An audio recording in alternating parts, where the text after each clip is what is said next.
这个就是已经是里面是最好的一种样子，你的对，这两个差别很大。你看这个紫色还有一个特征啊，就是见光死，像这种它的颜色就很浓郁，对，是吧？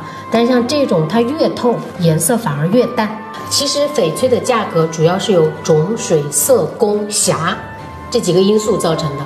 然后刚刚翡翠我们说的颜色呢，其实有白色白冰、黑色墨翠、天空蓝和晴水，都属于蓝色系的。然后紫色紫罗兰就是这些啊，然后绿色就是帝王绿，黄色黄翡，红色红翡。还有红色的吗？有，另外还有一些组合色，比如说皇家绿、白底青、冰飘花。所以说它本来就有自己的几种颜色，完了又有组合色，又跟这些种水色工霞又结合到一起，所以价格就没有一个定论。